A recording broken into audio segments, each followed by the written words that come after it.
Сәлеметсіздер ме балалар? Бүгінгі біздің тәрбие сағатымыздың тақырыбы Мәншүк Мәметова.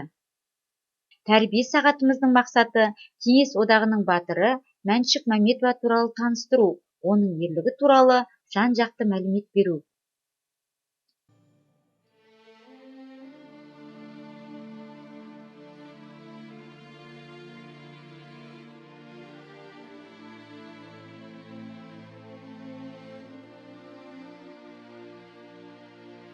Бейбіт болашақты орнату үшін тәуекелге бел буған батыр қыздардың қатарында Мәншүк Мәметова бар.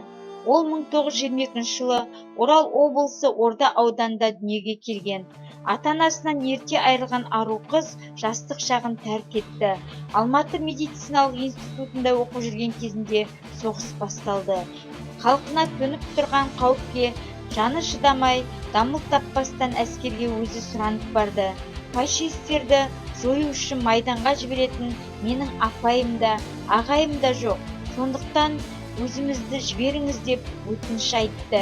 1942 жылдың тамыз айында Қызыл армия қатарына алынды. 1943 жылдың қазаны Кеңес жауынгерлері қаланы неміс әскерінің басқыншылығынан қорғау үшін тайсалмай шайқасуда. Калинин майданының 3-ші соққы беретін әскерінің 21-ші гвардиялық атқыштар дивизиясының пулеметшісі Мәншүк Мәметованың батальоны жаудың қарсы шабуылына тойтарыс беру туралы бұйрық алды. Кеңес жауынгерлері бекінген төмпешікке тірі жан қалмағандай.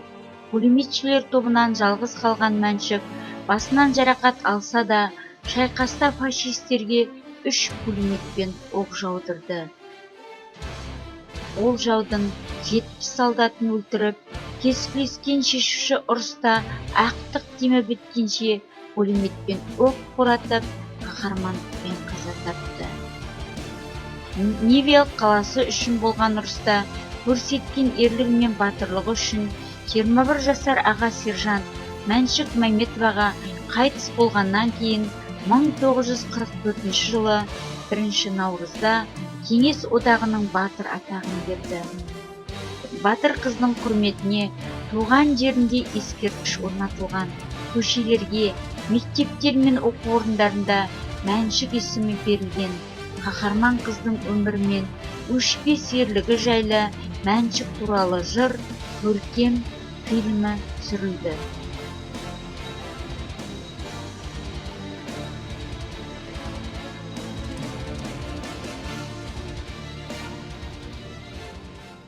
Балалар, біз Мәншүк Мәметова туралы не білдік?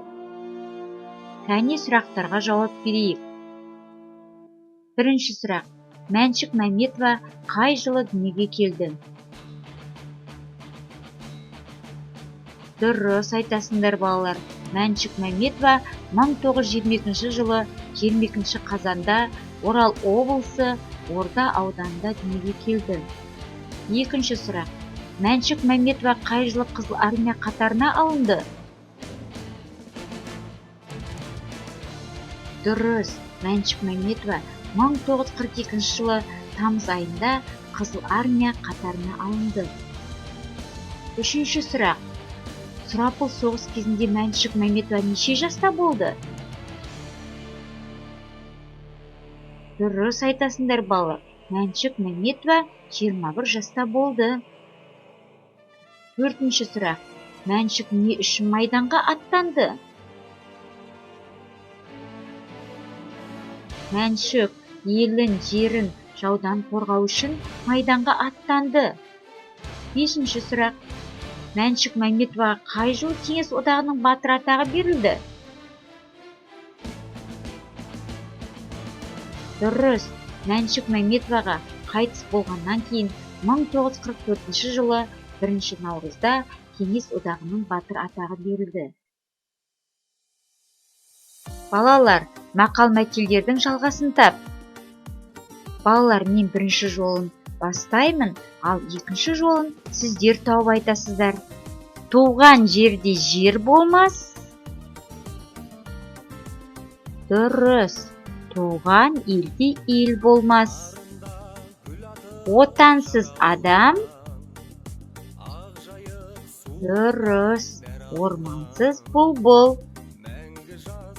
Батыр туса ел ырысы? Дұрыс, жаңбыр жауса жер ырысы. Жауыңа жаныңды берсең де? Дұрыс, сырыңды берме. Балалар, дұрыс айтасыңдар. Біз мақал-мәтелдерді жақсы біледі екенбіз. Соғыс заманында жауынгерлер, бүгінгі қаһармандар қан төгіс майданға бір ғана мақсатпен аттанған. Ол ертеңгі болашақ үшін, бейбіт ғұмыр үшін, жеңіс үшін, олар мына біздер үшін басын қатерге тіккен жандар.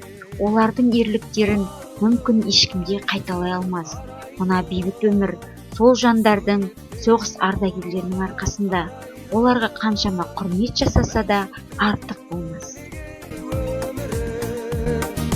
Ұрпаққа үлгі боп тарайды.